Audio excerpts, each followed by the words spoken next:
सादत नगर area है, सादत नगर area है। यहाँ पे पानी की बहुत परेशानी लाले की वजह से। मेन मुद्दा है, जो भी नगर सेवक जो भी आते हैं तो पानी के टाइम पे आते हैं, और ये मेन मुद्दा है लाले का। ये जब तक लाला तोड़ के बनेंगे नहीं, जब तक ये परेशानी हटने वाली नहीं। कितने सालों से मसला है ये कम से कम यहाँ पे आए 30 सालों से ये परेशानी है हमारी। रात बेरात कभी भी भागना पड़ता है। कब तक भागेंगे? सांप बिच्छू कीड़ा, गए बारी को पानी घुसा, घर में 5 फीट का सांप घुसा, रात के 8 बजे मिला, मारे। ये जान का नुकसान हुआ तो कौन भरपाई करेंगे? कितना पानी दाखिल होता है यहाँ पे कम से कम 8 फीट पानी रहता, घर डूबे होता है? घर डूबे उतना पानी रहता। ये पानी अगर नहीं खुलता है तो पानी बहुत बढ़ जाता था पानी।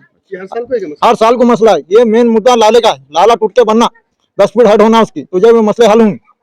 क्या कुछ भी नहीं, सब गया जिधर की उधर भेज दिया, बाल बच्चों को ससुरालों में, हम बैठे यहाँ पे पानी उतरेंगे, पानी घरों में धोना धाना है।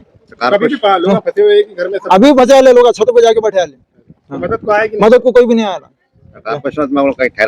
नहीं, वो नर्सिंग विद्यालय देते, कब तक जाएंगे नर्सिंग विद्यालय में? यहाँ पे घरा छोड़ के अभी तक कोई भी नहीं, घर छोड़ के सामान छोड़ के कब तक जाएंगे नर्सिंग विद्यालय में? दुनिया की परेशानी।